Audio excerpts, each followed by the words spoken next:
espero que todos estén escuchándonos muy bien.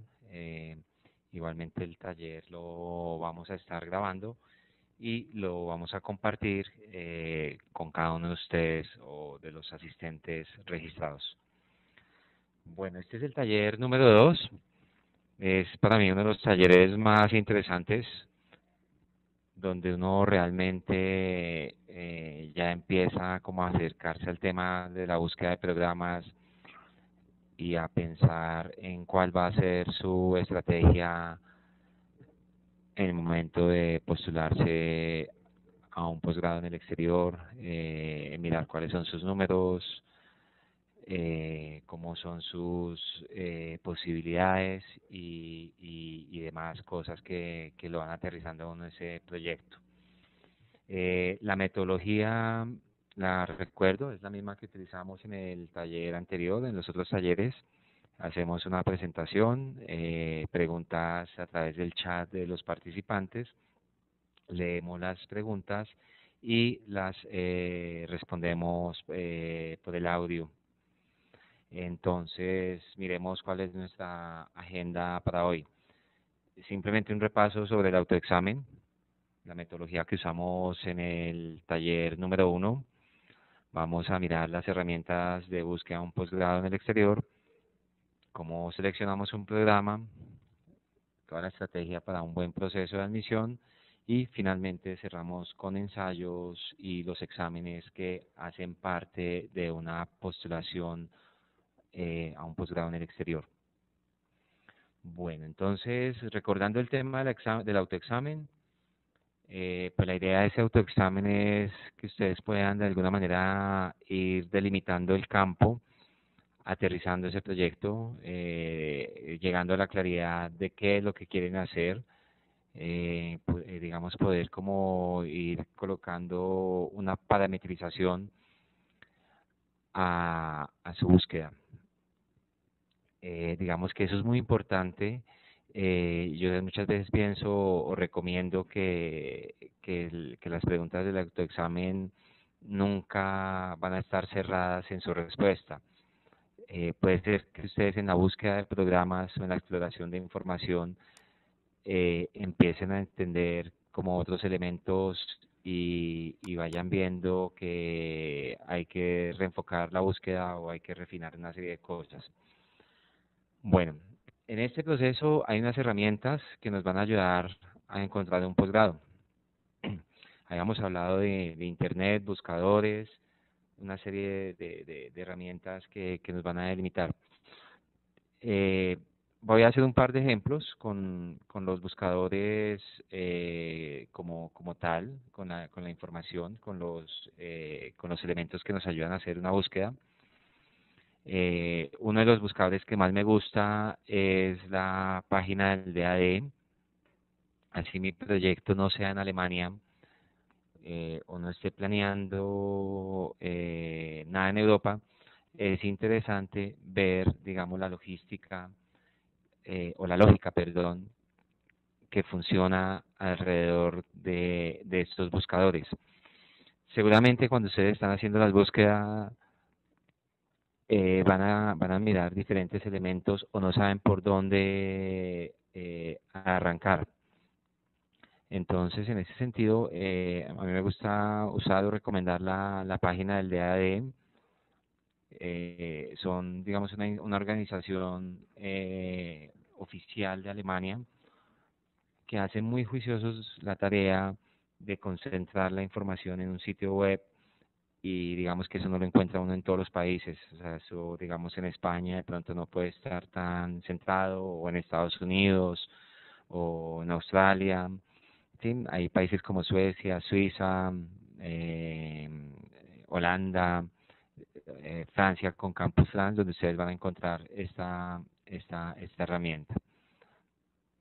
Entonces aquí yo entro por buscar estudiar en Alemania y luego escoger carrera. Nuevamente, digamos, el ejemplo está muy enfocado a entender la lógica de la búsqueda. ¿Sí? Hay algunos que de pronto dirán, mi objetivo no es ir a Alemania, a mí no me importa ver Alemania, sino nuevamente es cómo funciona la lógica de búsqueda de estas herramientas. Entonces, en ese sentido, entrando a estudiar o escoger una carrera en alemana, vamos a ver un buscador de carreras ofrecidas en alemán y uno de carreras ofrecidas en inglés. Igualmente aparece un ranking de las universidades alemanas.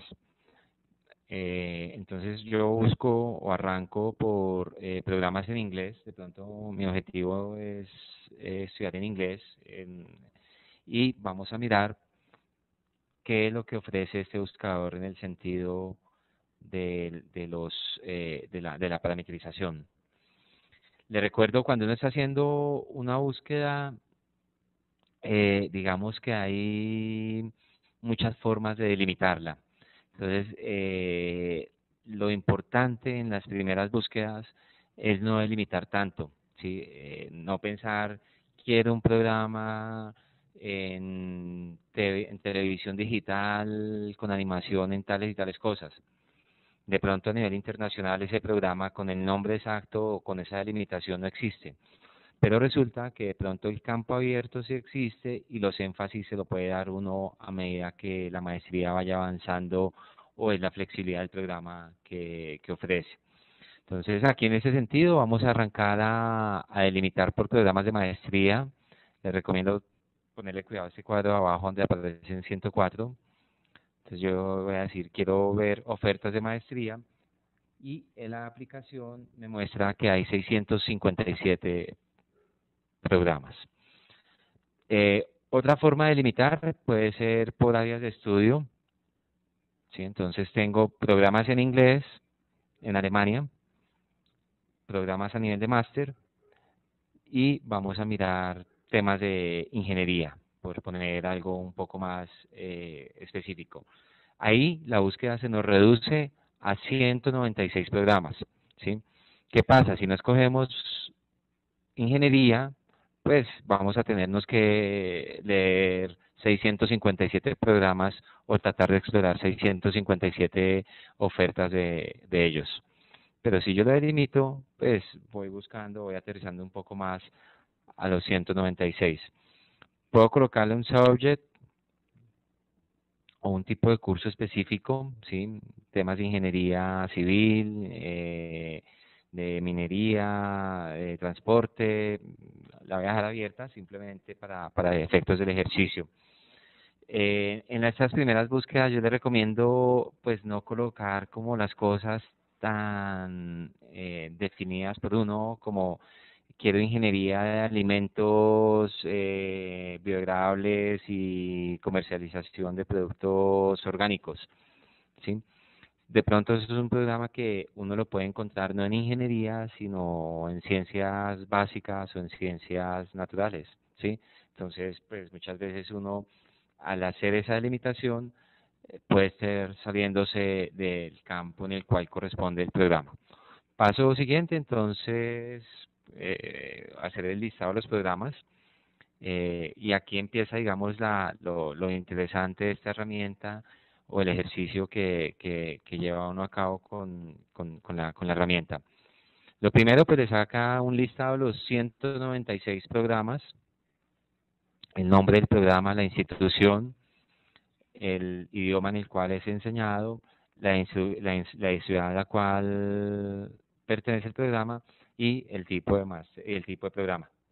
Digamos, en la búsqueda delimitamos que fuera máster en inglés, está cumpliendo, digamos, los parámetros con los cuales hicimos la búsqueda. Voy a escoger un programa al azar. Escojamos, por ejemplo, este programa, a ver, escojamos este en temas de mecánica y mirar qué es lo que nos muestra. Nuevamente, reitero, es una ficha, es una forma de pensar, es una forma como de estructurar nuestra mente en la búsqueda. Es lo que quiero que miremos en este ejercicio de ver el buscador del DAD, ¿sí? ¿Qué nos informa o qué nos muestra esa página web? Un resumen del programa.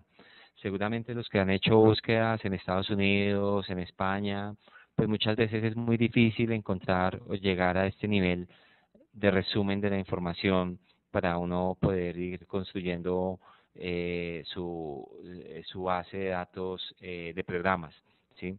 Muchas veces uno tiene que hacerla manualmente, ir tomando nota del nombre del programa, del énfasis, de las fechas de emisión, como tal.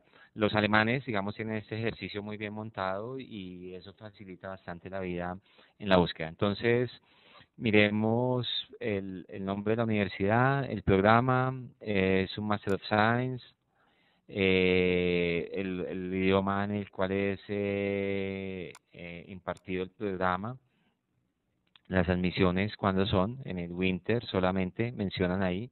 Algunas otras universidades pueden colocar Fall o Spring o Rolling Admissions, que son continuas. ¿Cuándo inicia el programa? ¿Sí? A mediados de octubre. ¿Cuánto dura el programa? 2 años, 4 semestres. Las fechas de aplicación, entonces para no europeos, 15 de marzo, eh, y la descripción del contenido. Entonces uno se da un poco la idea de que qué es el programa, qué fechas tiene, por el título. Clave, pues si me interesa o me empieza a gustar el tema, puedo copiar los datos de contacto, la información que ellos suministran para poder escribir o para visitar el website directo de la universidad. En una búsqueda es muy importante los elementos de comparación que uno tiene. Algo que ustedes pueden hacer es en estas búsquedas es establecer cuáles van a ser los elementos en común que ustedes quieren comparar. Muchas veces uno entra a las universidades y lo primero que mira son costos o requisitos, en otra mira la hoja de vida de los profesores y en algunos casos no hay unos elementos comunes o unos elementos predominantes en la comparación. Si ustedes se dan cuenta en este buscador, aquí vamos a tener 4 elementos de comparación, ¿sí? O 3 elementos básicamente. ¿Sí? La descripción del curso, del programa, todo el tema de costos, fees y ayudas financieras, ¿sí? Cuotas y ayudas financieras, los requerimientos de admisión y información relevante sobre la ciudad y la universidad. Yo le añadiría algo adicional a esto y es un ranking, ¿sí? Cómo aparece esta universidad técnica de Múnich rankeada, cómo aparece en exposición internacional y demás cosas. Entonces, a nivel de cursos, uno puede mirar cómo está compuesto el programa, ¿sí? Cuántos cursos son obligatorios, cuántas son electivas, ¿sí? Cuánto porcentaje pesa la tesis. Entonces uno puede decir, oiga, a mí me interesa este programa, yo lo puedo armar, puedo complementarlo con otras materias dentro de la misma universidad, o pues me gusta el tema de enseñanza, la mecánica, el tema de evaluación. Un elemento de comparación aquí es cuántos créditos tiene, ¿sí?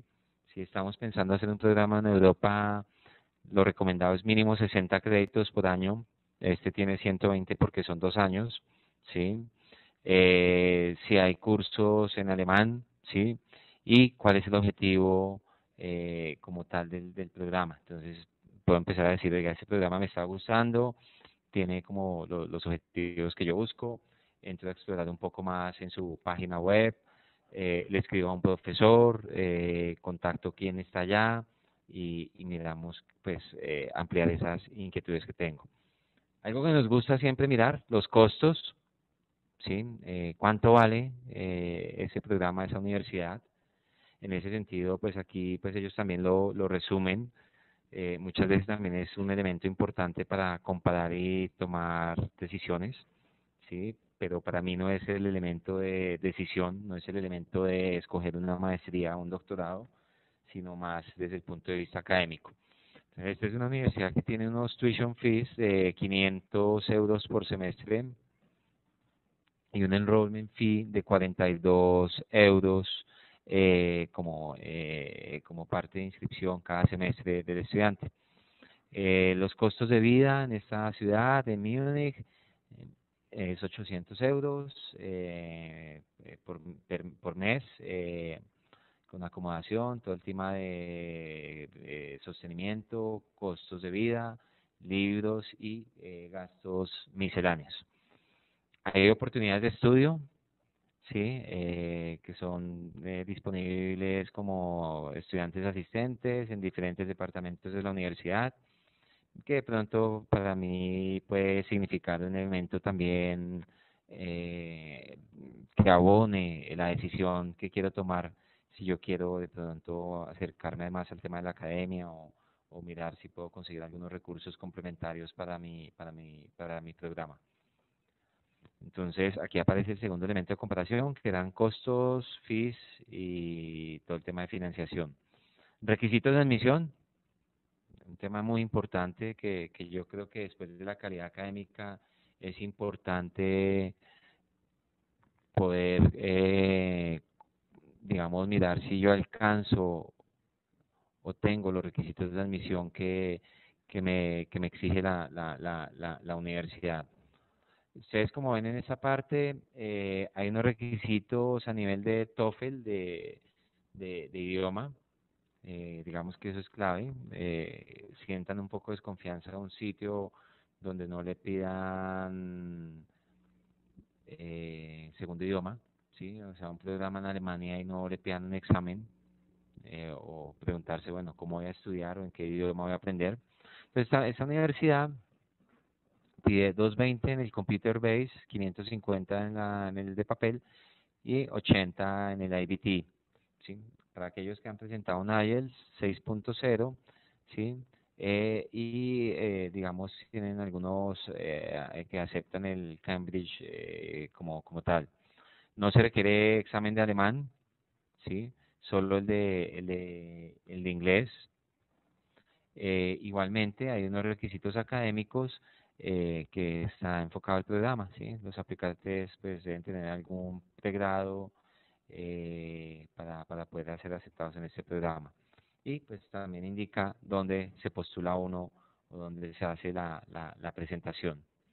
Aquí ya aparece al final una información relevante sobre cómo se llega a la universidad, sobre la ciudad, sobre posibilidades de hacer algún internship, ¿sí? Entonces aquí pues con marcas famosas como BMW, Siemens, MTU, MAN, digamos como empresas que vinculan estudiantes en periodos de práctica.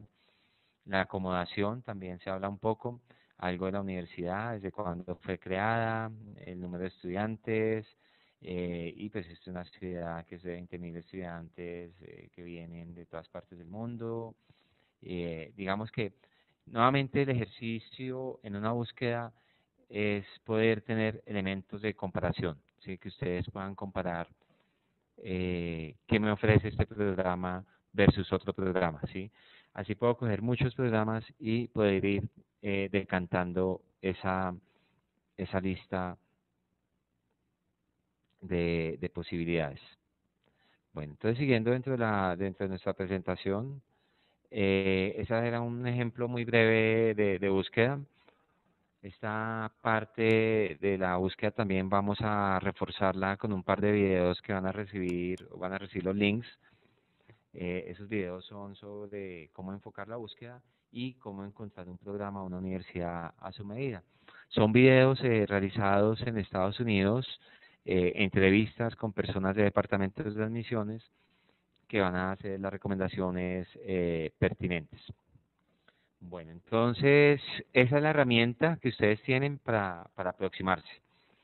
Internet, todo el tema de las páginas web de las universidades, los buscadores que hemos enviado, que ustedes tienen acceso, los websites, bibliotecas especializadas, consejeros, estudiantes, ferias estudiantiles, la lista de becarios de Colfuturo, la lista de becarios del DAE, la lista de becarios de la Fulbright, la lista de becarios de la Fundación de Mazda, de cualquier entidad, digamos que son elementos también para hacer una búsqueda, para arrancar búsquedas. Bueno, no sé si hay preguntas a través del chat. En este momento, pues estamos terminando como la parte de búsqueda y vamos a entrar en todo el tema de cómo seleccionar un programa. Cuando ustedes vayan a seleccionar un programa, hay como 3 o 4 elementos que van a tener un peso importante. Primero, vamos a hablar de los factores.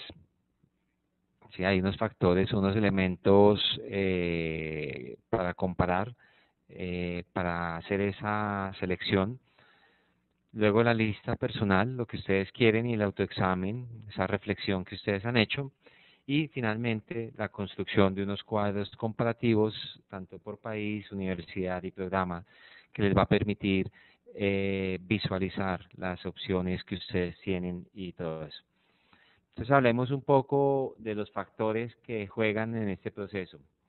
El primer factor que es bien interesante y que a mí me gusta son las diferencias.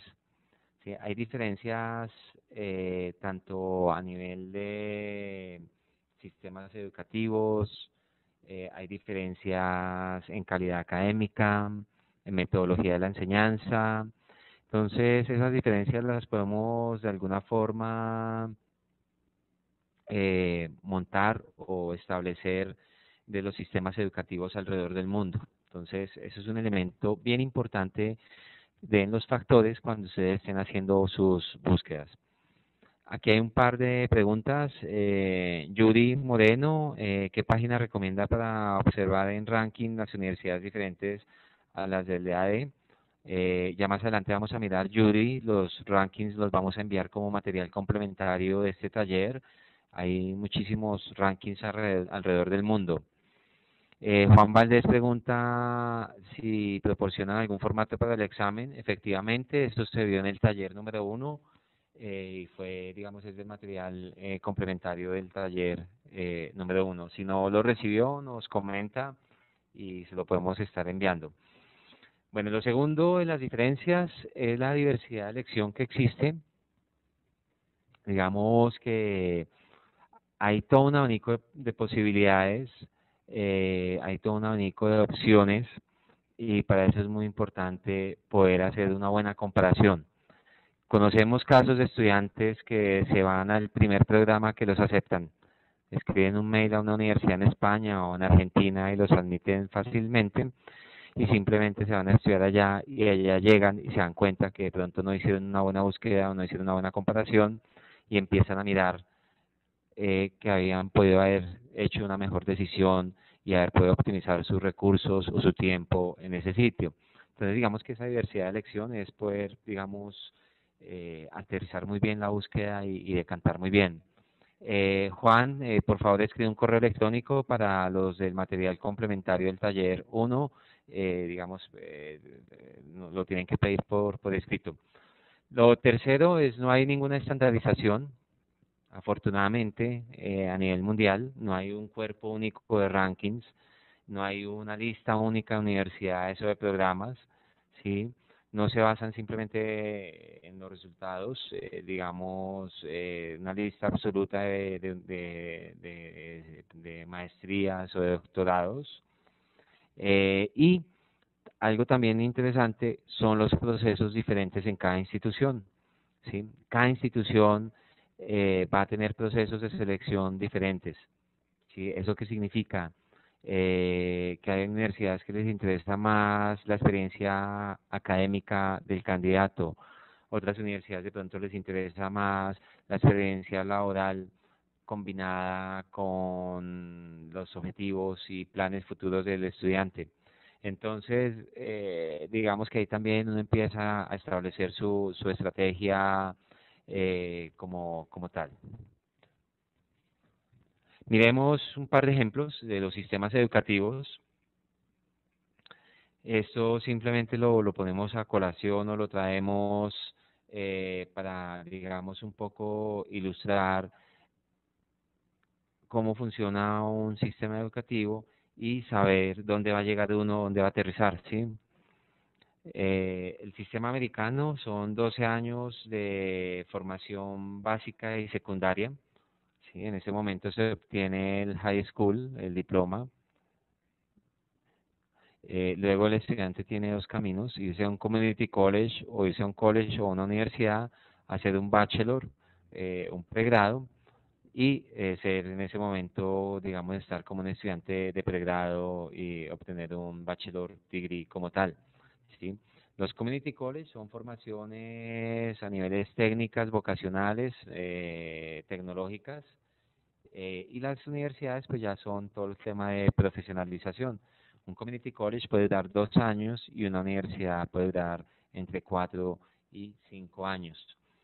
Eh, digamos, si yo estoy en la búsqueda, pues seguramente la recomendación es no apuntarle a un community college, sino apuntarle al siguiente nivel, que son los caminos que tiene alguien para hacer un estudio de posgrado en los Estados Unidos, a nivel de máster o a nivel de doctorado.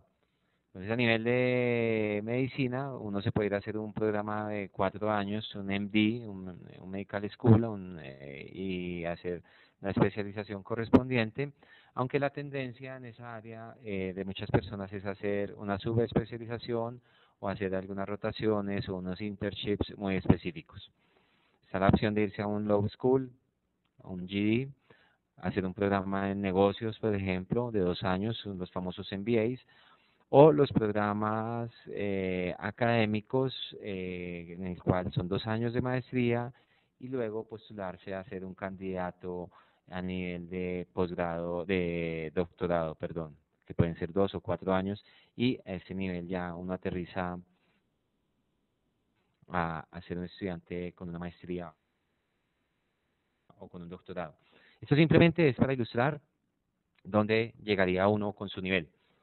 Un fenómeno, y ustedes van a pensar que de pronto que estamos haciendo bastante promoción al sistema alemán, pero simplemente es un par de ejemplos que hemos tenido montados acá. Puede funcionar también con Francia o Holanda o algunos otros países, pero digamos que el sistema alemán ha hecho un cambio bien interesante en su estructura de formación desde hace algunos años o varios años. Ellos antes tenían un ciclo básico que eran 2 años, luego un ciclo principal, 3 años, y ahí el estudiante obtenía su primer diploma o el magíster o el pregrado como tal, un ciclo de 5 años. Y ahí tomaba la decisión de hacer estudios de posgrado a nivel de maestría o hacer estudios de doctorados de 2 a 5 años.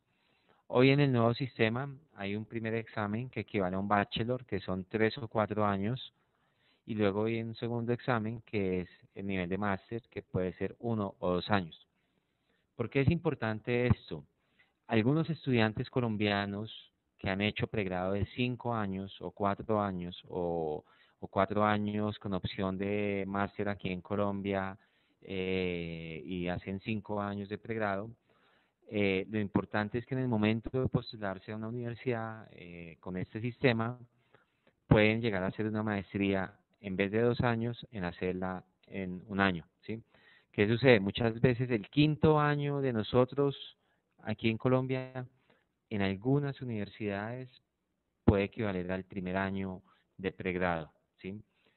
Tenemos casos de estudiantes, por ejemplo, en Francia, que tienen que llegar a hacer el M1 y el M2 en el proceso de selección que hace la universidad, pero en otros casos la universidad los admite directamente al M2, ¿sí? El M1 nunca da título, es una aclaración bien importante, y el M2 sí da el título, es la formación que exigen.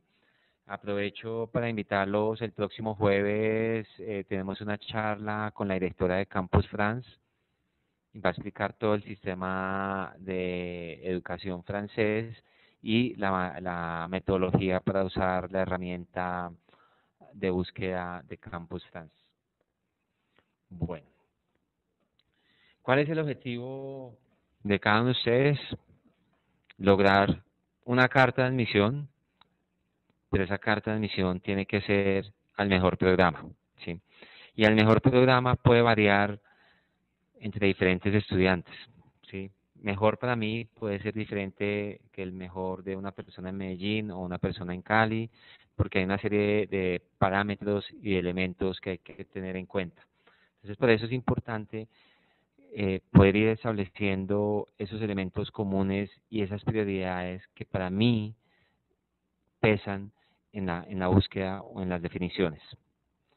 Lo primero que vamos a hablar de esos, digamos, son cosas recomendadas de Code Futuro. Ustedes pueden, digamos, añadirle elementos nuevos, por ejemplo, la ubicación geográfica de la universidad, el tema de minorías, el tema de prácticas, de pasantías, una serie de cosas que de pronto pueden salir aquí a flote durante la búsqueda o durante el examen que para ustedes son prioritarios como tal. Entonces vamos a mirar 5 elementos o 5 parámetros que nosotros recomendamos. El primero de ellos pues es el programa, ¿sí? Reflexionar un poco o explorar o indagar cuál es el enfoque, ¿sí? De esa maestría, ¿sí?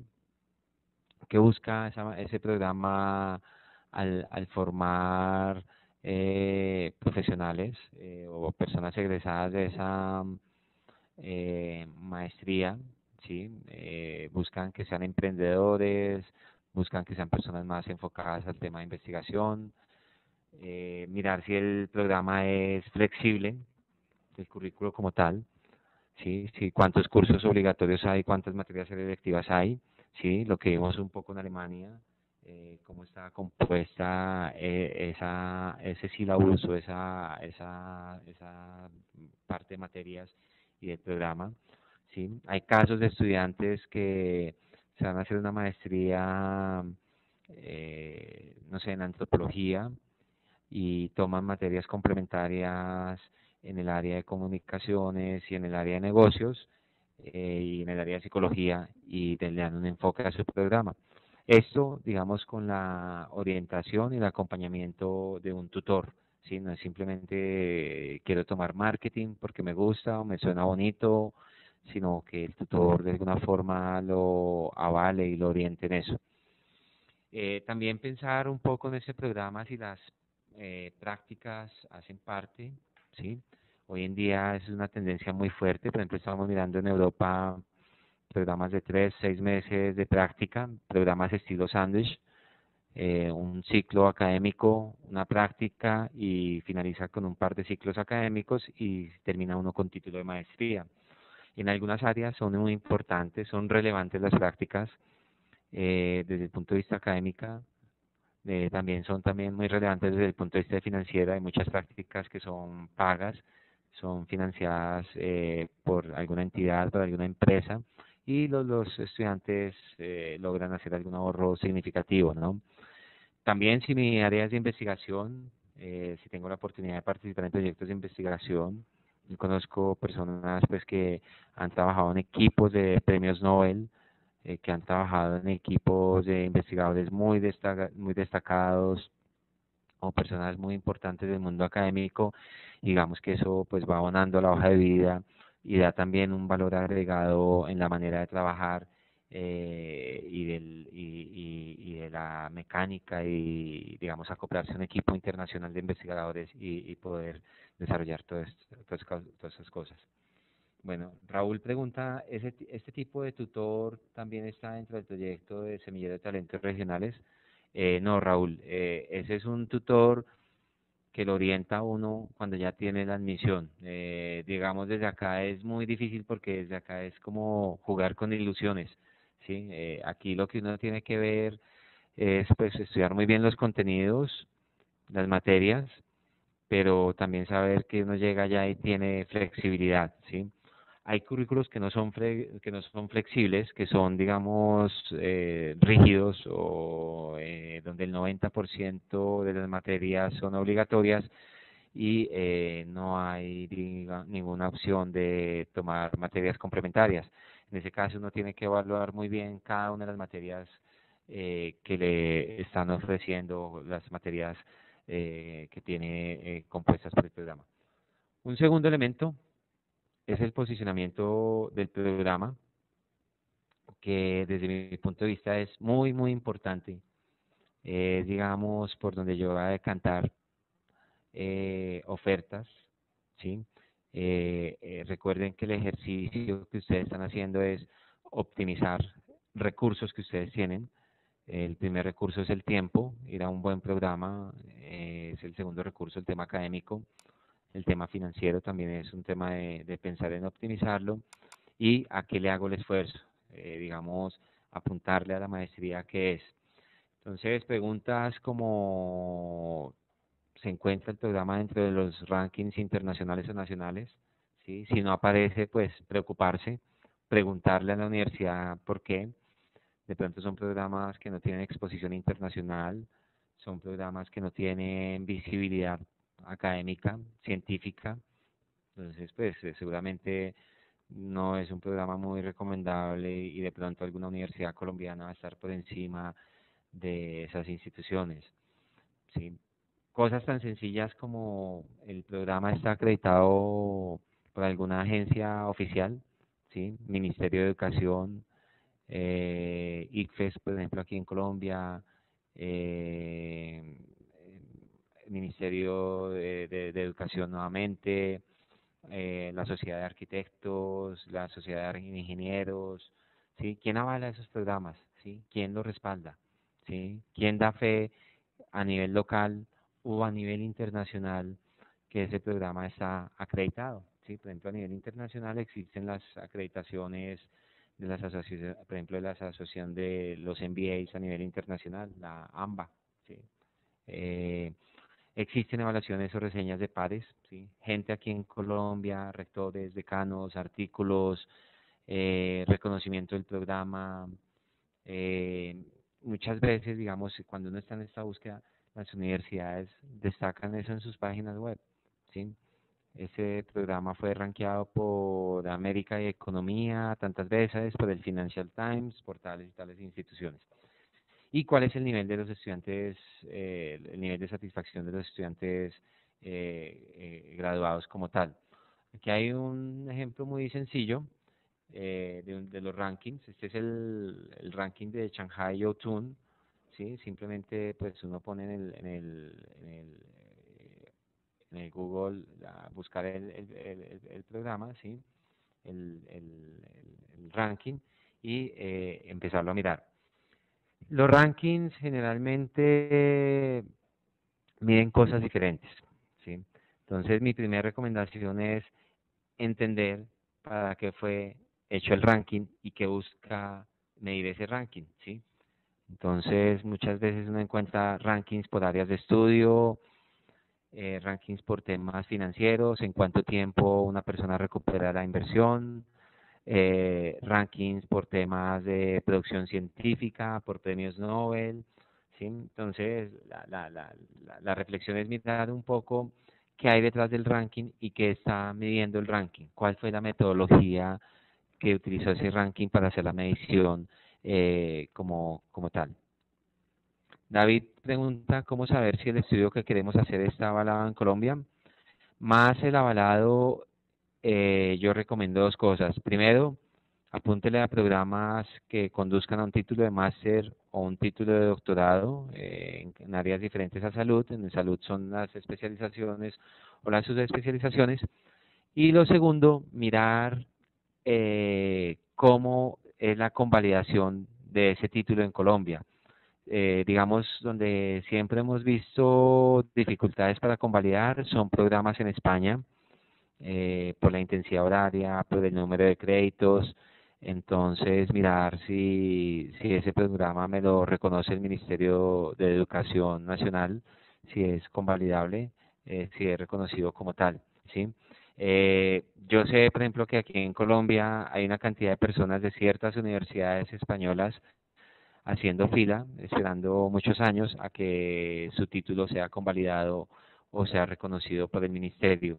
¿Sí? Y en algunos casos hay hay situaciones que no han sido reconocidos los títulos por el ministerio. Entonces es una muy buena pregunta. Bueno, volviendo al tema de los rankings, este es un ejemplo del Shanghai Youthun. Este, pues lo abrí como tal. Aquí aparece la MIT como primera universidad, Stanford, luego California. Si ustedes miran la lista, mayoritariamente son universidades americanas. Puesto 15, una universidad inglesa. luego una universidad suiza en el 20, luego una universidad canadiense, por allá una universidad japonesa, y digamos que la reflexión es por qué las americanas ahí. Y es donde hay más plata, donde invierten, digamos, más al tema de investigación y donde uno puede mirar, digamos, la calidad, pero eso no implica que uno tenga que irse a Estados Unidos. Entonces, miremos, por ejemplo, este ranking a nivel de Estados Unidos, perdón, de ingeniería en el 2011. Hay algunos rankings que hay que pagar, que hay que hacer una, digamos, pagar el uso, ¿sí? Entonces, perdón, aquí me salí de un momento. Uno tiene que mirar, pues, cómo fue, pues, si vale la pena pagar o no.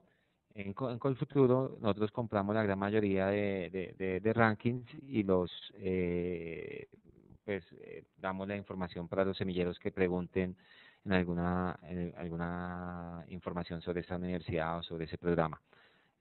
Aquí aparece un poco la metodología, ¿sí? Cómo fue hecho el estudio o cómo fue montado el ranking. Entonces, digamos que esos son bien interesantes para mirar cómo pesa ese ranking, ¿sí? Cómo está conformado y saber uno la seriedad del ranking, ¿sí? No es que tenga nada en contra, digamos, de España, pero hay situaciones donde universidades españolas se reúnen, pagan un ranking a un periódico local y se rankean, ¿sí? Es como si aquí los Andes, la Javeriana, la UIS, la de Antioquia, la del Valle, le pagaran no sé, al espectador al tiempo y les hicieran una medición, ¿sí? Entonces hay que mirar la objetividad y el alcance de ese ranking. Listo. Lo segundo, o lo tercero, en esa búsqueda, en esa selección del programa, es mirar cuál es el nivel de formación de la gente que está en la facultad y los recursos, ¿sí? ¿Qué tienen para ofrecerme, sí? ¿Quiénes son mis profesores, sí?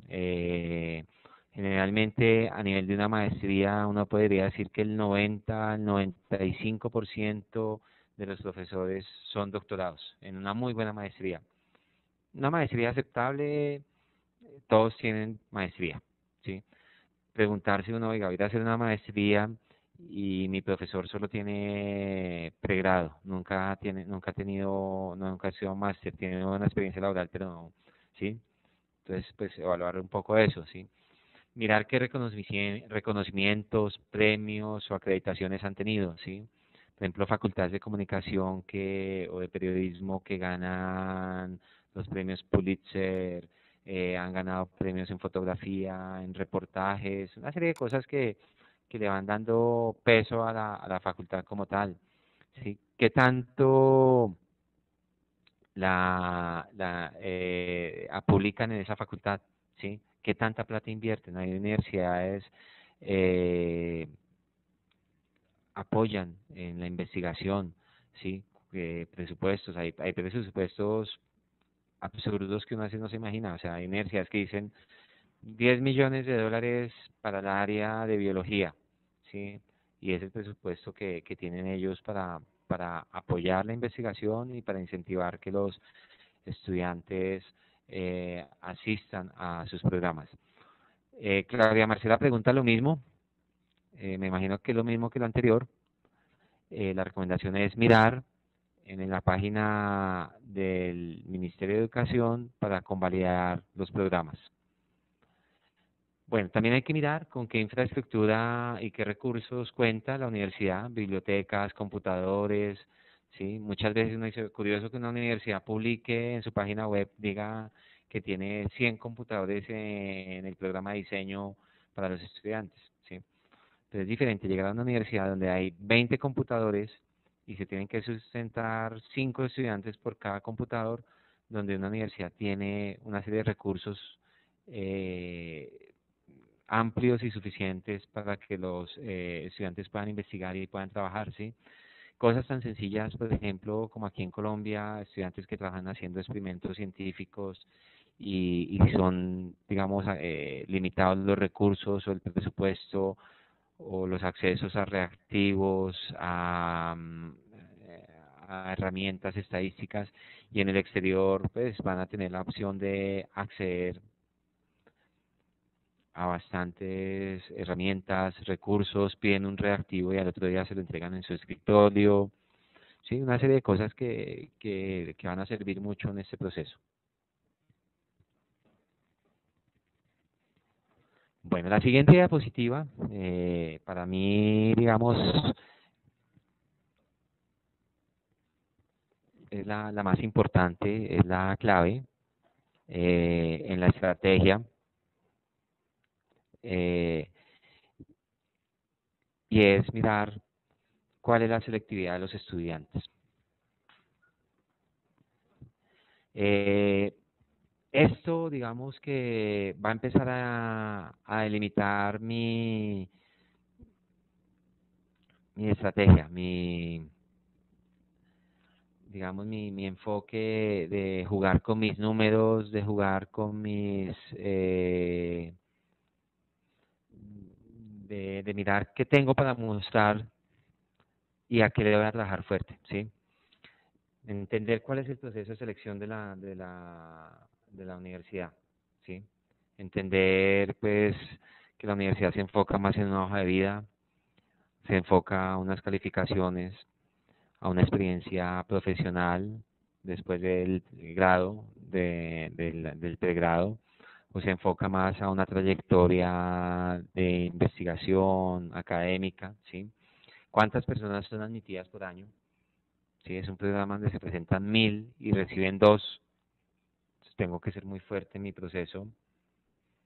¿Cuál es la diversidad cultural de los estudiantes? ¿Sí? ¿Cuáles son los números que ellos juegan? ¿Sí?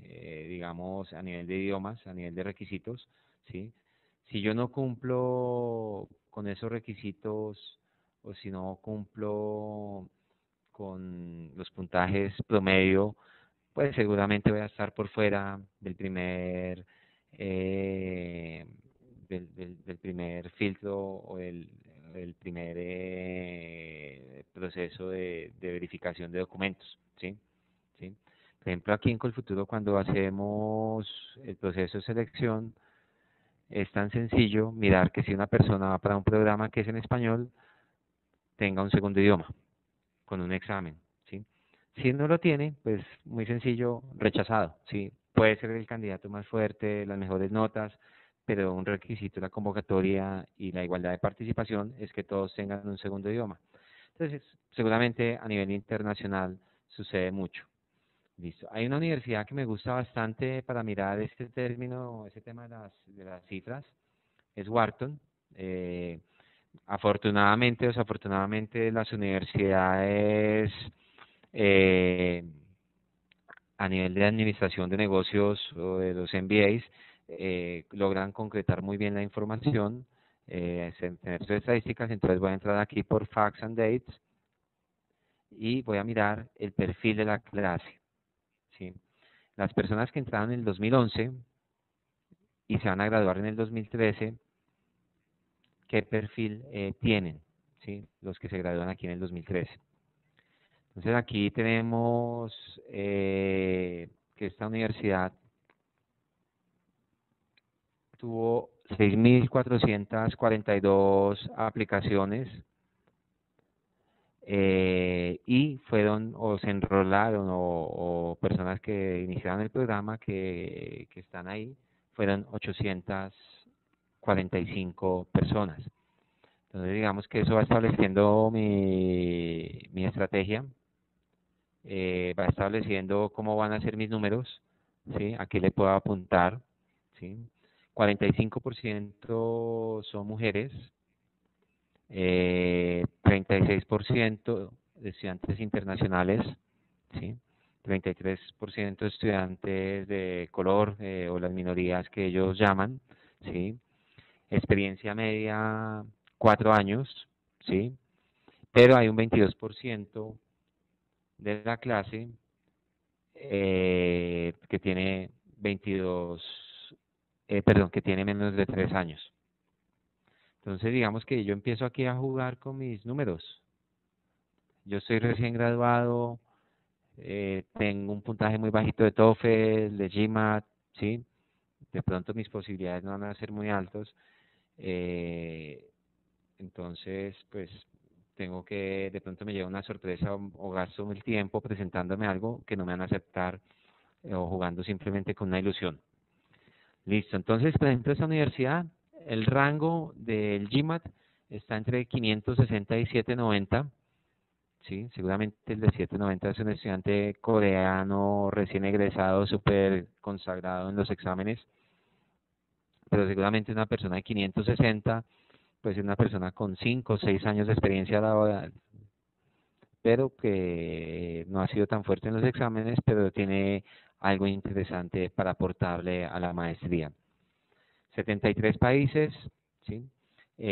Curiosamente, un MBA uno se lo imagina lleno de administradores, ¿sí? Y solo el 29% son personas con un pregrado en administración, 43% en humanidades, ciencias sociales, 25% en ingeniería, matemáticas, ciencia y otras áreas un 3%. ¿Qué sucede o qué leo yo en estas cosas? Lo que busca un MBA es combinar diferentes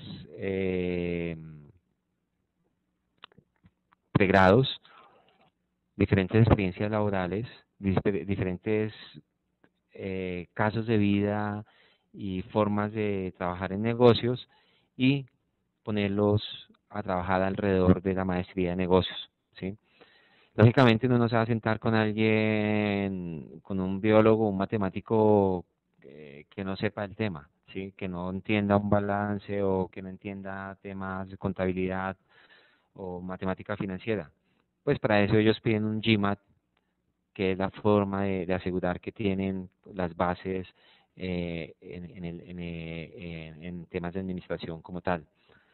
Si miramos un poco la experiencia laboral previa, sí, eso cambia un poco. Gente que ha trabajado en temas de consultoría, en temas de banca e inversión, en gobierno y temas de non-profit, sí, ahí uno ve toda la combinación, sí, por ejemplo, gente de media y entretenimiento y diferentes áreas. ¿Para qué les muestro esto? ¿O para qué sirve estas cifras cuando ustedes estén haciendo la búsqueda? Pues para establecer mi estrategia, ¿sí? Si yo presento un GMAT y saco 500, pues seguramente ir a este sitio pues no va a tener el mínimo, ¿sí? No va a tener los 560. ¿Sí? Entonces, lo que vamos a hacer es, pues, apuntarle a un buen GMAT, apuntarle por lo menos a 720, estar en la media e ir compensando mis números, ¿sí? Recuerden que todo proceso de aplicación, todo el proceso de postulación, ah, es balancear números, es tener, digamos, tener el mínimo de los, o la media de los exámenes, la experiencia laboral, y hay cosas que uno puede compensar y otras cosas que no puede compensar. Entonces, en ese sentido, es mejor prepararse y tener bien, muy bien montada su estrategia. Bueno, el éxito de los egresados es otro elemento importante en esto, y es una pregunta tan sencilla, ¿sí? ¿Qué hace la gente que se gradúa de ese sitio? ¿Sí? ¿A dónde va a trabajar? Hay egresados aquí en Colombia, tienen una red, tienen una asociación, ¿sí? Digamos, una red académica, una red de egresados, no es una rosca, como uno lo puede mencionar, entre comillas, sino es una red de apoyo, un networking, ¿sí? Aquí en Colombia hay asociaciones de estudiantes que han estudiado en Holanda y se apoyan mutuamente. La primera oferta laboral se circulan entre ellos, o gente egresada de INCAE en Costa Rica, de Harvard, de ciertas universidades, que generan todo un apoyo entre ellos como parte de la filosofía de estudiar en ese sitio, ¿no? Igualmente, las universidades hoy en día fortalecen bastante ese servicio a los egresados, ¿sí? Hay programas de intermediación laboral, programas de planeación de carrera, ofertas laborales, ¿sí? Hay, por ejemplo, una escuela que a mí me sorprende mucho en ese tema, que es el Rotterdam School of Management en Holanda, y tienen ofertas laborales para todas partes, casi todas partes del mundo, para sus egresados, ¿sí? Sí, preguntarse qué hará un egresado aquí en Colombia, o seré el primer egresado, ¿sí? En esto es muy importante porque muchas veces, si uno va a ser el primer egresado, uno tiene que abrir mercado, pero si ya hay mercado, si ya hay egresados de ese sitio, seguramente ya hay un reconocimiento en nuestro mercado laboral. Bueno, Tatiana pregunta, es muy útil la información que presentan de Wharton, pero no es más común tener esa información tan detallada en las universidades, al menos no en Canadá o en Europa, algún sitio donde puedan encontrar esas estadísticas. Tatiana, eso es un ejercicio de búsqueda. La recomendación es mirar cada una de las universidades. Sí, es muy difícil consolidar esas estadísticas a nivel global. Por ejemplo, el EAIE, la Asociación Europea de Educación Internacional, puede tener algunas estadísticas o algunos estudios aproximados.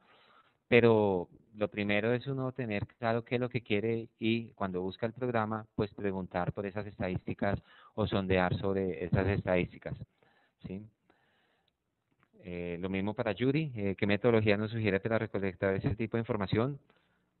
Dos cosas, tener los elementos comunes de comparación y luego hacer las preguntas clave a las universidades, ¿sí? No simplemente mandar un correo abierto, cuénteme cómo es su proceso de selección, no, le van a decir a uno, lea la página web que ahí está toda la información. Bueno, si hay egresados en Colombia de esos programas o de esas universidades, por ejemplo, es clave o interesante preguntarle a ellos cómo les fue regresando al país, ¿sí?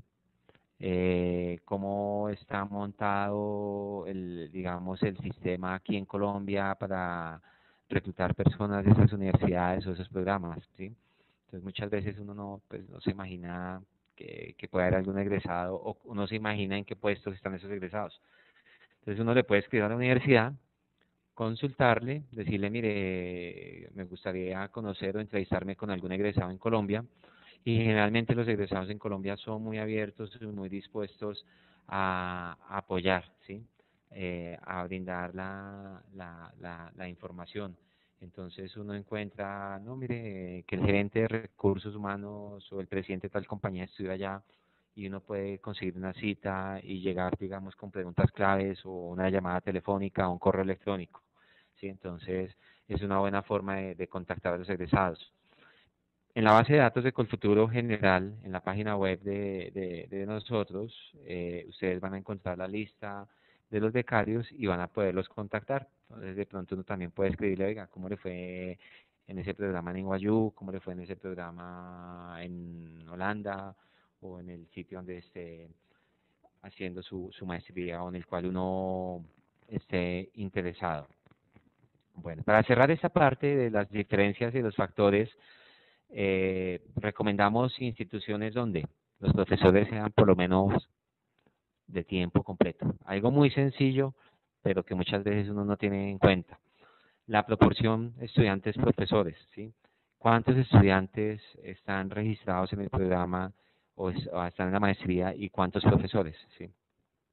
Es muy diferente un programa donde hay 100 estudiantes y hay 10 profesores, donde hay una maestría de 100 estudiantes y hay 50 o 60 profesores a disposición de ellos a todo nivel, ¿sí? La oportunidad para interactuar con esos profesores, con esos investigadores, el acceso a la tecnología, a la investigación, ¿sí? Hay universidades que tienen los recursos limitados, es decir, que solo ciertos estudiantes con brillo académico acceden a ciertos laboratorios o a cierta información o a cierta interacción con profesores. Entonces, pues uno mirar a qué le está apuntando o qué es lo que va a recibir. Lógicamente, en ese proceso uno pregunta y mira si hay ayuda financiera, ¿sí? Generalmente esa ayuda pues es más en universidades privadas. Hoy en día muy pocas veces uno encuentra becas del 100%. Las universidades dan una beca que se traduce en un porcentaje o en un descuento del costo del programa. Lógicamente estas ayudas son muy competitivas y pues hay que hacerlas con tiempo y hay que tener estrategia eh, como tal. William pregunta qué bases de datos de universidades tiene Colfuturo y cómo podemos consultarlas. Colfuturo no tiene bases de datos de universidades. Nosotros no podemos segmentar la búsqueda de un estudiante. Tenemos convenios que aparecen en la página web y tenemos, por otro lado, buscadores o información general, ¿sí? Si tuviéramos una base de datos, estaríamos segmentando la búsqueda de los estudiantes. Una recomendación es mirar la base de datos de Colfuturo que aparece en la página web y mirar dónde han sido seleccionados los becarios de Colfuturo, ¿sí? A qué sitios han ido o a qué programas han asistido ellos. Voy a mostrar rápidamente esa base de datos para que ustedes puedan mirarla y explorarla un poco. ¿Sí? Entonces, entra a la página web de Colfuturo y aquí aparece la publicación de los becarios de este año, ¿sí? Eh, por aquí en alguna parte, no la encuentro en ese momento en el registro, ¿sí? Pero debe aparecer la lista de becarios de Colfuturo, generalmente aparece en esa parte inferior, ¿sí? Pues ustedes ahí pueden consultar los 5.100 colombianos que se han ido a hacer maestrías fuera de Colombia. Otra recomendación en este proceso, iniciar con tiempo, no dejar todo para la última hora, no dejar todo a la fecha límite, a la fecha de corte, ¿sí? Muchas veces nuestra cultura y nosotros somos así, pero en ese proceso a nivel internacional muchas veces no funciona la improvisación. Iniciar 2 años antes de que planee inscribirse, o un año, ¿sí? Dedicar el tiempo para investigar, para recibir las solicitudes, la información, presentar los exámenes que se requieren, alcanzar los puntajes, reunir los documentos y pues algo que vamos a ver constantemente es, digamos, con tiempo uno se evita el estrés y puede tomar mejores decisiones que tomarlas bajo presión y con opciones limitadas. ¿Qué recomendamos? Investigar, ¿sí? ¿Qué instituciones ofrecen el programa que se ajuste a sus intereses y calificaciones? ¿Sí? Que lo que yo estoy buscando. Puedo entrar en cualquier momento o solo en otoño. Hay universidades que abren los programas cada 2 años, por ejemplo en Holanda, en algunas áreas de arquitectura, o hay universidades que abren todos los años, ¿sí? Hay universidades que tienen rolling admissions, que son constantes. Uno se puede postular cada 3, cada 4 meses. Como vimos en el ejemplo de Alemania, pues la fecha límite es en marzo para iniciar en octubre, ¿sí? Entonces yo planear antes de eso en qué momento debo tener listo todos los documentos.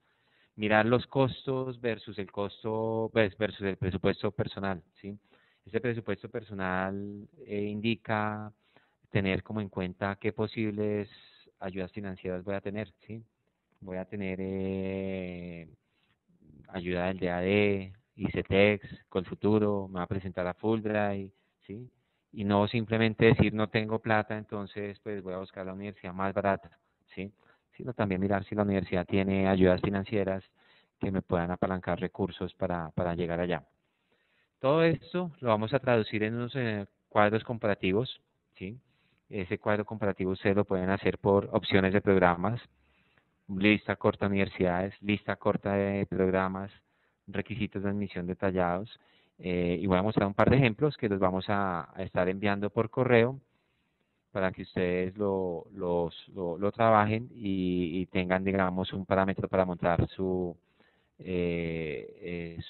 búsqueda como tal.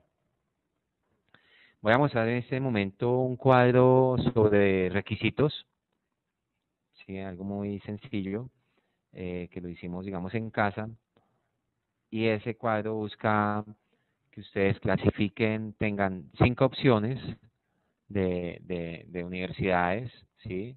En la parte superior, pues ustedes pueden colocar los nombres de los sitios a donde quieren ir a estudiar, el tipo de programa, si es maestría, doctorado, especialización si es medicina, y mirar cuántos requisitos o qué requisitos necesitan de cada una, ¿sí? Entonces, en esta universidad me piden una IBT de 80, esta piden es una IELTS de 6.5, resulta que mi tercera opción pide un examen de portugués, ¿sí? Esta pide un examen de francés, no sé, B2, ¿sí? Y cada uno es, ¿sí? Entonces, un GMAT de 550, y ir mirando. ¿Para qué sirve este ejercicio? Para que ustedes puedan visualizar en un cuadro cuáles son los requisitos que van a necesitar y de alguna forma, primero organizarse y segundo optimizar el recurso financiero, ¿sí? Necesito recomendaciones personales y académicas. ¿A quién se las voy a pedir? Y no decirle al mismo profesor que escriba la misma 5 veces, porque va a perder sentido, va a perder enfoque. El profesor, nosotros, digamos, nosotros hemos visto casos que el profesor escribe una recomendación académica y se confunde, ¿sí? El muchacho le dice, mire, necesito 5 recomendaciones. Y le dice Harvard, Wharton y la Universidad de Salamanca. Resulta que a la Salamanca le llega la de Harvard y a la de Harvard le llega la de la Universidad de Salamanca. Entonces es una mala presentación y pues digamos que eso es no lo recomendable para esto. Mirar si necesitamos fotocopia del título, certificado del puesto ocupado, las notas, cuántas veces necesitamos las notas, cuántas traducciones. Si uno puede ir ante el traductor y decir, mire, necesito 5 copias, y no cada vez que uno se está acordando que necesita una traducción, irla a pedir al traductor. ¿Qué pasa? El traductor cuando hace la primera traducción tiene un costo por página, no sé, 15.000, 20.000 pesos por cada página que haga 30.000 pesos. Pero la copia se la puede cobrar a uno a 5.000 o a 10.000 pesos y no cada vez estar pagando un valor elevado, ¿sí? Mirar si piden experiencia laboral, cuántos ensayos piden, si piden un portafolio, si piden un examen médico, si piden vacunas, si hay entrevistas personales, cuánto vale la aplicación. Esta universidad vale $100, esta universidad es gratuita, cuáles son las fechas de aplicación, ¿sí? Yo puedo colocar marzo 2013, pero resulta que esta cierra en diciembre 2012, entonces a esta le trabajo primero, ¿sí? Si me reciben la aplicación por correo, si la puedo hacer en línea, correo de contacto de admisiones, correo de la ayuda financiera, ¿sí? Y esto nos va a permitir organizarnos y no estar cada vez entrando a la página web, buscando, mirando dónde era, cómo es que era la información, sino simplemente ustedes van a poder hacer un resumen de los requisitos que le exigen cada sitio. Siguiente cuadro, hecho en casa, también se los vamos a enviar por correo electrónico, va a ser esta lista o el cuadro resumen por programas, ¿sí?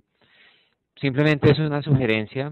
Uno puede jugar con este cuadro con las cosas que más le importen o más le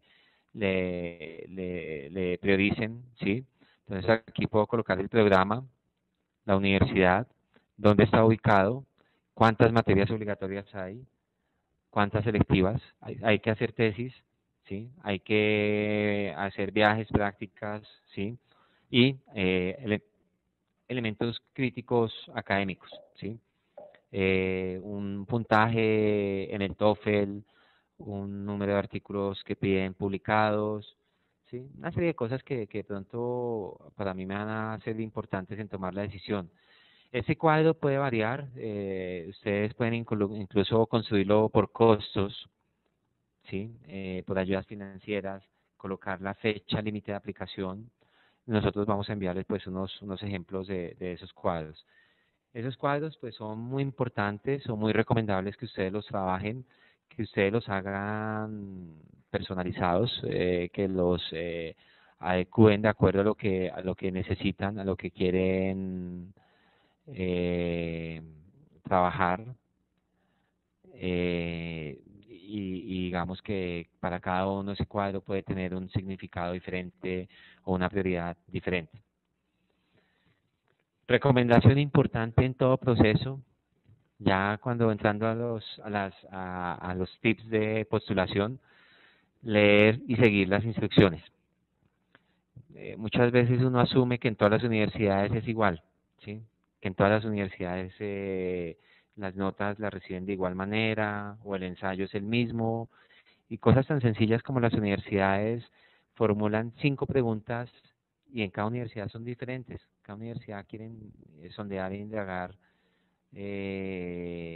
cómo son los intereses del estudiante o qué tiene para aportarle, ¿sí? Entonces digamos que eso es un elemento muy importante. Entonces, ¿qué recomendamos en un proceso de admisión exitoso? Primero, el tema del tiempo, ¿sí? Postularse antes de la fecha límite, evitarse pues todo el tema de estrés. Con tiempo, pues uno produce mejores resultados, puede tener más capacidad de analizar, no malgasta esfuerzos, los costos muchas veces son inferiores y pues lógicamente muestra que uno es una persona responsable y puede seguir las instrucciones, causa una buena impresión, ¿sí? Cuando uno trabaja con tiempo las cosas, pues digamos, por ejemplo, hay gente que dice, bueno, yo vengo aquí a Bogotá, organizo todo el tema de apostillar, de presentarme a la embajada, hacer todo lo que tengo que hacer. Y no, se me olvidó, tengo que ir nuevamente a Bogotá, no fui, resulta que no me di cuenta que tocaba pedir cita para apostillar, o no entendí cuál era el proceso, entonces fui y pregunté cómo era el proceso a Bogotá, entonces ahora me devuelvo a Medellín, y vuelvo y arranco para Bogotá con los papeles, ¿sí? Una recomendación, guardar una copia de lo que envían, ¿sí? Eso le ayuda pues a ser organizados. Yo generalmente recomiendo armar una carpetica por universidad. A esta universidad envía este conjunto de documentos, ¿sí? Muchas veces lo pueden a uno llamar para hacerle una entrevista, ¿sí? Y uno tiene la carpeta de los documentos que envió. Y no empezar a pensar qué fue lo que escribí en el ensayo, qué fue lo que les dije, porque como yo cogí el ensayo de la Universidad de Alemania y sobre ese hice el de Holanda, entonces ya no me acuerdo qué le escribí a los alemanes, ¿sí? También si algo se pierde, supongamos que la fecha de corte sea diciembre, eh, lo llaman a uno de la universidad el 20 de diciembre, mire, señor Nelson, resulta que no encontramos sus notas aquí dentro del documento que envió, ¿sí? Entonces uno, bueno, perfecto, deme un correo electrónico o un fax y en 20 minutos yo le envío esa información, ¿sí? Y no decirle, no, espera un momento, ¿cuánto tiempo me da? Porque es que la universidad está cerrada, están en vacaciones, entonces ellos vuelven como el 15 de enero y se demoran como 10 días en escribirme las notas, espéreme hasta finales de enero. Resulta que la universidad ya ha cerrado el proceso, ¿sí? Héctor Morales pregunta, ¿a cuántas universidades es recomendable postularse? Entre 3 y 5 universidades. Depende del presupuesto que uno tenga para invertirle al proceso y también depende de los documentos que ellos pidan, ¿sí? Héctor Morales pregunta, ¿para el programa Crédito Beca existe un límite de postulaciones en términos de universidades? No.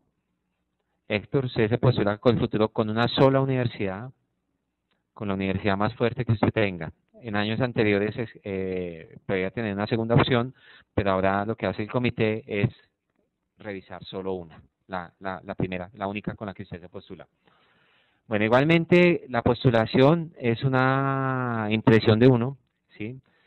Sencillo, como ustedes revisen su solicitud y pregúntense, ¿refleja lo que yo soy? ¿Sí?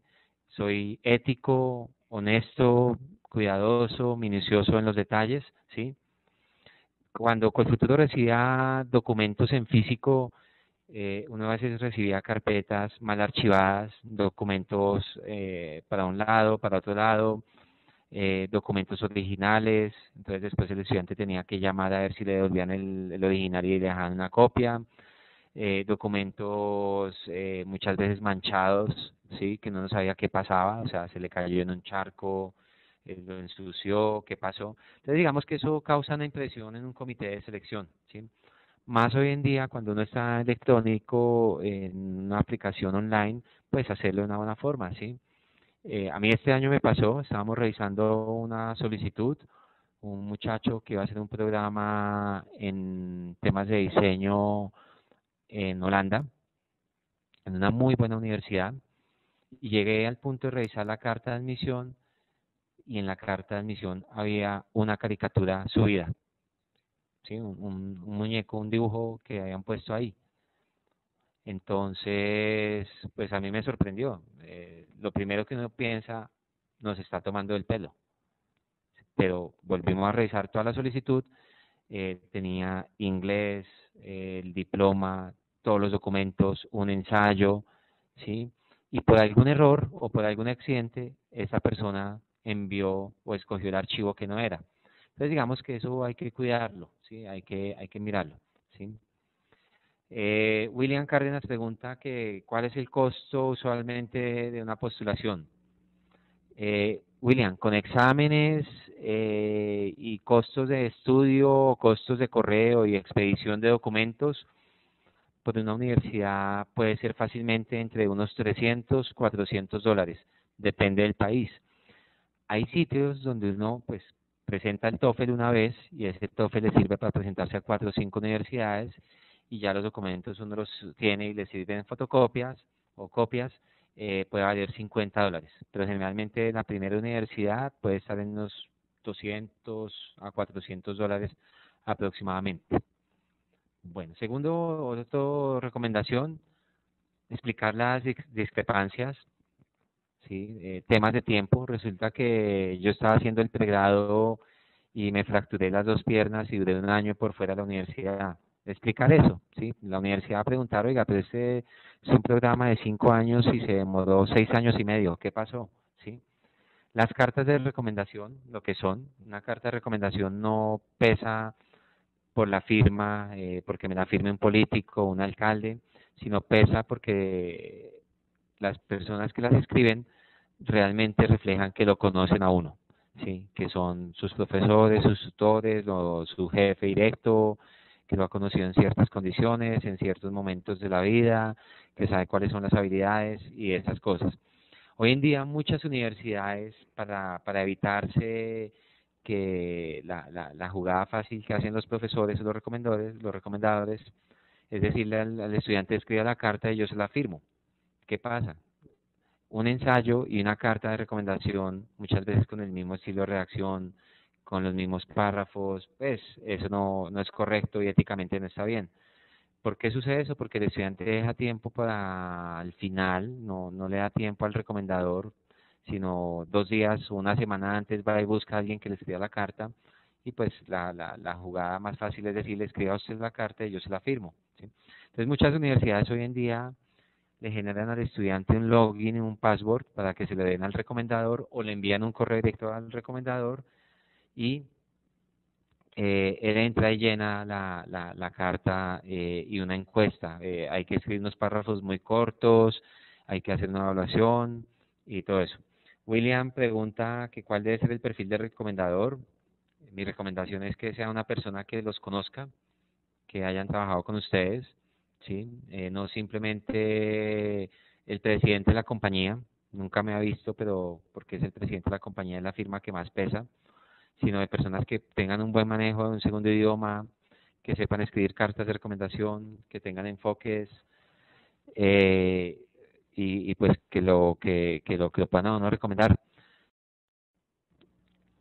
Quiero probar si está en sonido, si está bien el sonido, me reporta alguien aquí internamente por un correo electrónico que no hay sonido. Creo que todos están bien con el sonido. Bueno. Olga nos pregunta, ¿debe especificarse en las cartas de recomendación si fue de relación laboral o académica? Si la carta no tiene esa exigencia, se puede recomendar, se puede poner. pero hay universidades que piden 3 cartas de recomendación, una académica, 2 laborales, o 2 académicas y una laboral, o una personal, una académica y una laboral. Entonces, en ese sentido, pues hay que mirar para cumplir el requisito. Listo. Hace unos años, y lo coloco aquí, las postulaciones se hacían a máquina. ¿Sí? Entonces, recomendación, sacar una fotocopia del documento, del formulario, llenarlo y luego pasarlo a limpio. ¿Sí? Hoy en día, pues eso casi que se acabó, hacerlo a mano y hacerlo a máquina, sino se hace todo en línea. La recomendación es hacerlo con tiempo. ¿Sí? Nos pasa, por ejemplo, en las postulaciones de Colfuturo, la gente deja para el último día y ese día el servidor se puede caer, se puede saturar o llenan la información incorrecta. Nosotros, por ejemplo, hemos visto de personas que dejan todo para el último y muchas veces no se dan cuenta que llenan un presupuesto y llenan o no ponen la información correcta y resulta que el monto solicitado con el futuro es cero.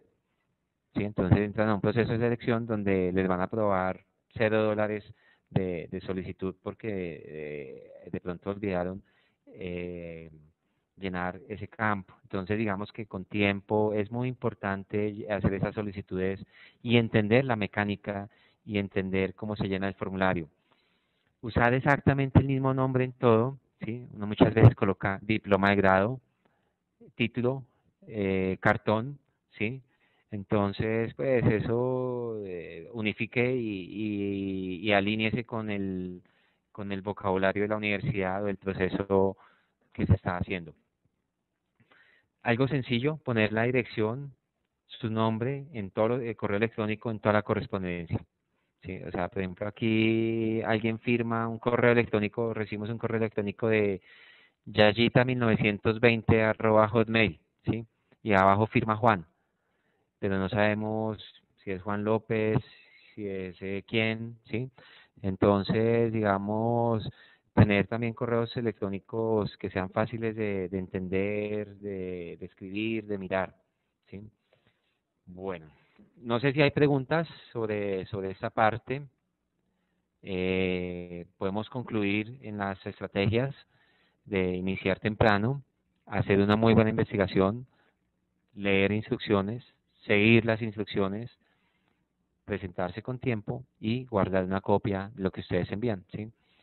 Ese tema de las instrucciones es tan sencillo que muchas veces uno compra un televisor, lo conecta, medio le funciona, o se le bloquea, y después uno sí va y lee las instrucciones y entiende cómo es el funcionamiento. En este proceso, pues lo enseña a uno a ser muy disciplinado y a entender, digamos, a lo que se está sometiendo, a lo que está compitiendo.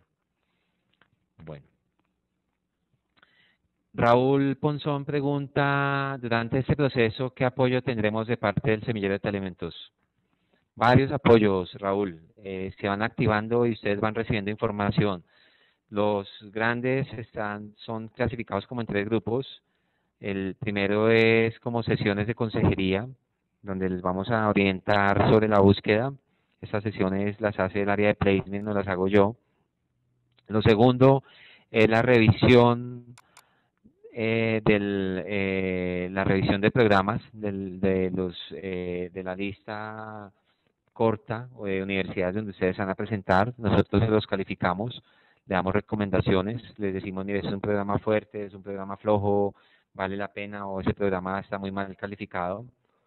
La segunda cosa que hacen placement son cartas de respaldo a su solicitud, no son recomendaciones, sino cartas que lo avalan frente a las universidades que ustedes están haciendo un proceso guiado y muchas veces esas universidades valoran ese trabajo, ¿sí?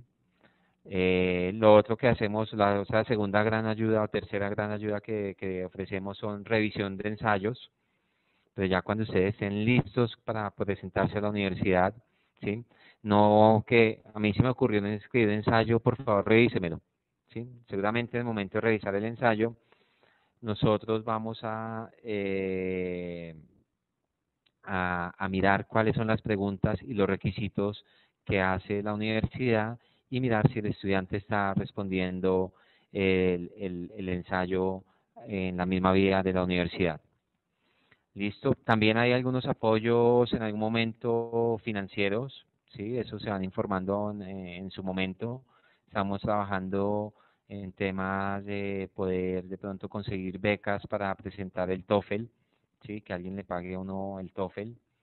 Tenemos el apoyo de Kiva y una serie de servicios que hemos ido informando y que ustedes tendrán acceso a eso a través por ser eh, semilleros. Tatiana Huelvas, o sea que ustedes asesoran el ensayo, sí, no escribimos el ensayo, pero les trabajamos las versiones de los ensayos, ¿sí? ¿Eso qué quiere decir? Ustedes es que me envían una opción, un primer borrador del ensayo, hay una persona aquí que les va a mirar el estilo, les va a mirar la ortografía, la redacción, la forma de enfocarse, le va a atacar los temas. Entonces, le vamos a puliendo el ensayo a estos estudiantes. ¿Listo? Bueno, entonces sigamos aquí en materia. Eh, Tatiana, ese servicio de ensayos tienes que pedirlo internamente y vamos a enviar y te enviamos un instructivo, ¿sí? Hay que mirar para quién es el ensayo y a qué está enfocado. Bueno, entonces hemos abarcado qué cosas, el proceso de postulación, la forma de buscar universidades y cuando ustedes ya tienen definidas las universidades, hay una serie de cosas que complementan la postulación. Entre ellas son los documentos que uno tiene que cumplir y los exámenes y el ensayo, ¿sí? Para mí el ensayo es el eje vertebral o la columna de cualquier solicitud, ¿sí? Alrededor de eso uno gira notas, experiencia laboral, experiencia académica, publicaciones y resultados en exámenes como tal. Referente a exámenes, existen dos tipos de exámenes de conocimientos de idioma y exámenes de conocimientos generales o conocimientos específicos. En cuanto a exámenes de idioma, vamos a ver pues, que hay unos exámenes estandarizados a nivel mundial, a nivel internacional, para casi todos los idiomas. Entonces, por ejemplo, en el tema de inglés está el TOEFL o el IELTS. Son los dos exámenes que son un referente, ¿sí? No, que yo estudié 35 niveles de inglés aquí en el Instituto Pepita Springfield. Eso no representa nada para la universidad frente a una escala internacional. No, que yo tengo 600 horas de alemán. Me las dio mi tío, ¿sí? Le dicen a uno, presente un examen que acredite ese conocimiento. Para el francés, del DELF, depende del nivel, B1, B2, C1, ¿sí? Para el alemán, el test DAF. La idea es que ustedes pregunten a la universidad o la universidad le informa a uno cuál es el examen estandarizado que recibe, que aceptan, ¿sí?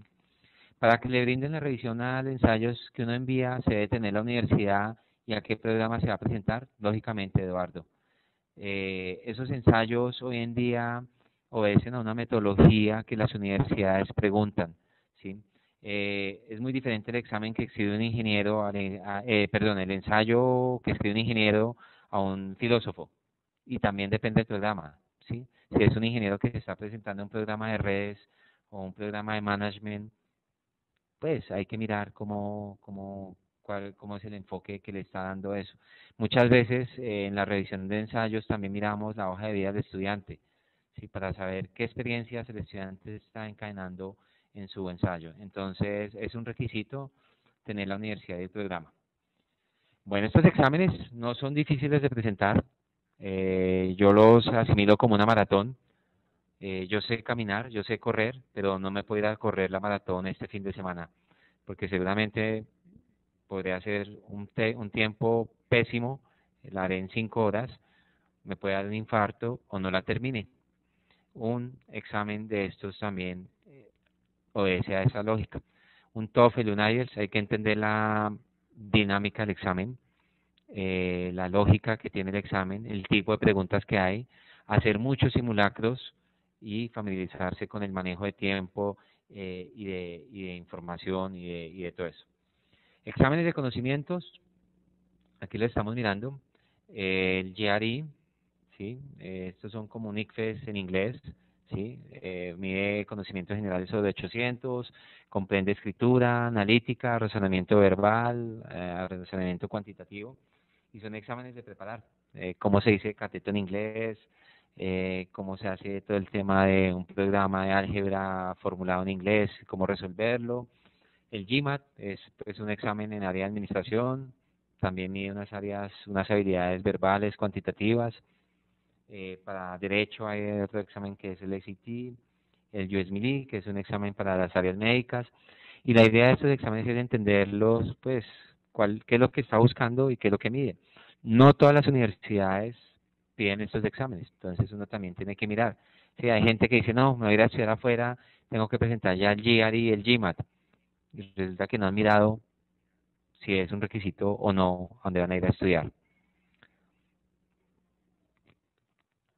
Bueno, el ensayo, ya para entrar en recta final de este taller, el ensayo es para mí la columna vertebral. El ensayo es como uno se juega la estrategia de lograr articular lo que ha hecho, lo que quiere con ese programa y lo que va a lograr en un futuro, ¿sí? Entonces, en un comité de admisiones buscan conocer o quieren entender o quieren saber si uno tiene buenas habilidades para escribir, ¿sí? Tan sencillo. ¿Qué tan bien maneja un segundo idioma? ¿Sí? Hay mucha gente que paga 500, $600 para que le escriban el ensayo. Y eso pues no es lo recomendable porque seguramente cuando uno llegue a la universidad va a tener que escribir muchas veces papers a diario o semanales y va a estar en problemas. ¿Sí? Y ellos confrontan su examen de un segundo idioma con un buen ensayo que escriban. También buscan evidencia que usted está preparado para estudiar estudios de posgrado, cuál es su madurez frente al tema, ¿sí? Por eso el autoexamen empieza a cobrar un peso importante ahí, de poder tener esa capacidad y esa certeza de decirles, mire, este es el momento en que yo me quiero ir a hacer una maestría, por estas y estas razones, por mi experiencia laboral, por estas cosas, ¿sí? No simplemente un ensayo light o rosa diciendo me gusta su universidad, un copy-paste de lo que ellos tienen en la página web y no decir nada de peso, ¿sí? Quieren saber que uno está centrado y por qué está interesado, ¿sí? ¿Qué quiere obtener con su posgrado? También quieren saber si es un buen colega, un buen estudiante, ¿sí? ¿Qué experiencias profesionales, académicas ha tenido para aportarle, para llegar a ese programa, ¿sí?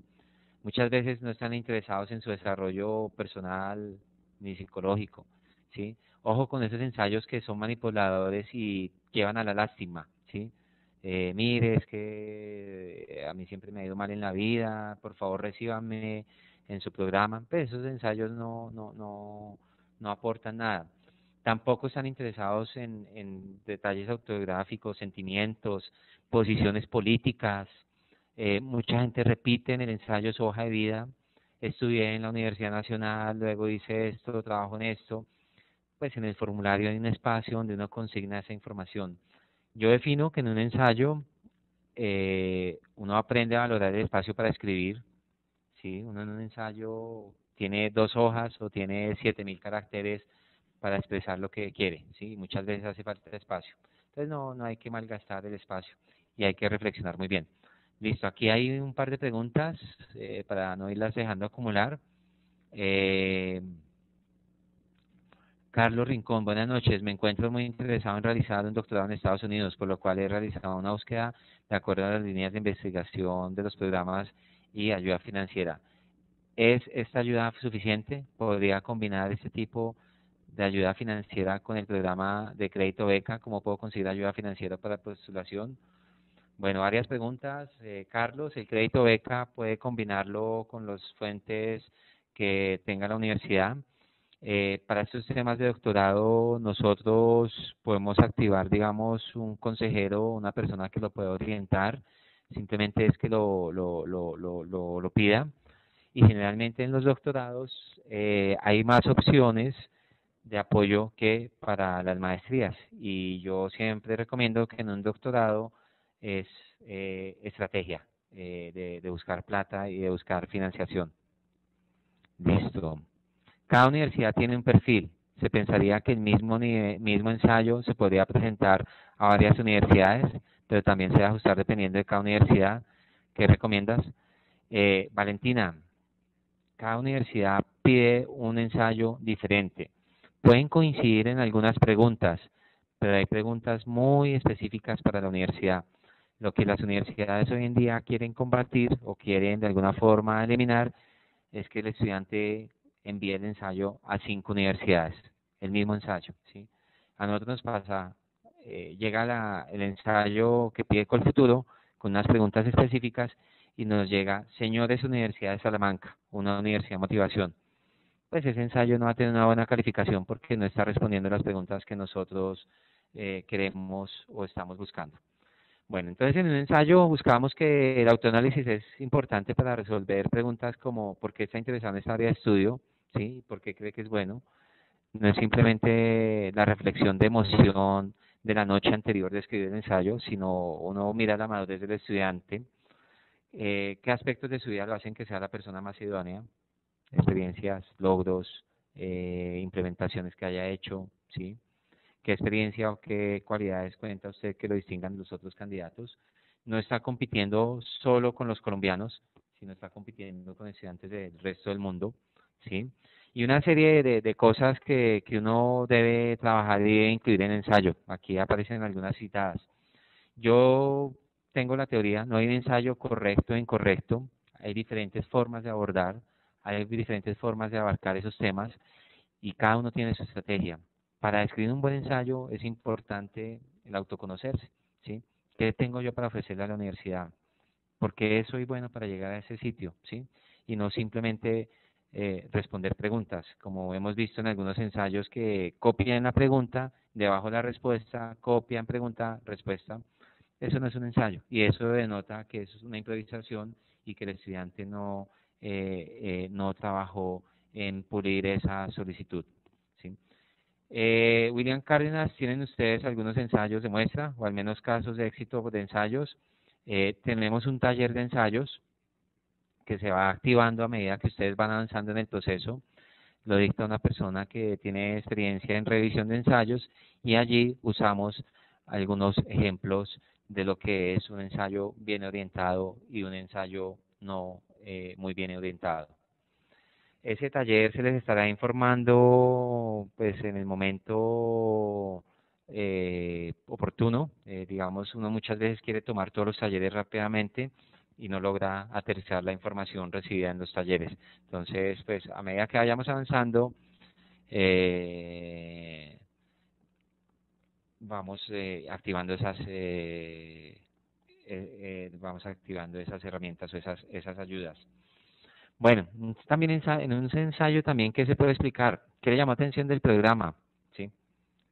Pero no es lo que dicen las referencias internacionales, lo que dice Newsweek, lo que dice tal profesor, sino en sus propias palabras, ¿sí? Sí que me gustó el programa, por qué me conecto con él, ¿sí? Cómo sus intereses y fortalezas coinciden con las necesidades del programa, ¿sí? Eso es vital, eso es, mejor dicho, de reflexión pura de cada uno de ustedes, ¿sí? Y nadie que coja una hoja de vida que le escriba uno el ensayo para presentarlo a una universidad. Hay que ser diplomático, ser muy cuidadoso con las palabras. Muchas veces uno en español dice unas cosas, pero la traducción a otro idioma, el contexto o el significado o la orientación no es lo mismo. En un ensayo uno busca entender cuál es la correlación entre el programa, la universidad y sus intereses, ¿sí? Eso es lo que lo distingue a uno de otros aplicantes, ¿sí? Aquí hay algunas preguntas que se formulan. Por ejemplo, estas son algunas que usaba Colfuturo en los ensayos que pedimos, ¿sí? ¿Por qué deseo cursar un posgrado y por qué ahora? ¿Sí? Porque me acabé de graduar, porque mi papá me va a pagar, porque sí o si no, porque yo ya siento que llevo tantos años de experiencia y quiero hacer esto y esto, ¿sí? Porque tengo unos intereses profesionales de investigación, porque en esta universidad está tal profesor, hay tales programas o tales énfasis del programa, en sismología, en recursos hídricos, sí, porque yo llevo trabajando 5 años en una zona marginal del país, quiero fortalecer tales conocimientos para regresar al país. Una serie de cosas que uno no improvisa o que no la toma a la ligera en estas decisiones. Listo, bueno, no sé si hay preguntas, inquietudes. En este punto, pues este es un taller un poco más denso que el primero. El material les va a llegar. Por favor, si no llega, nos informan. El material solo se envía a las personas que han asistido al taller y con el taller y con el correo electrónico que ustedes se registran es donde enviamos la información. Espero las inquietudes.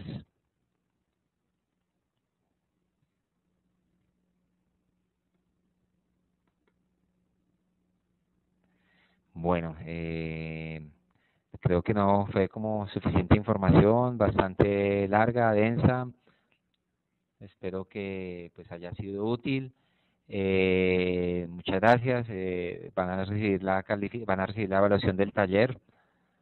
Igualmente, como les he dicho en los anteriores talleres, estos son puntos de encuentro donde hay información estandarizada, pero a partir de esto, cada uno de ustedes va a estar avanzando y se van a activar las herramientas que van a necesitar. Entonces, a medida de esto, ustedes van a poder interactuar de forma individual, pedir sesiones de consejería, van a pedir material complementario. Entonces, pues esperamos pues que nos contacten y usen las herramientas del semillero.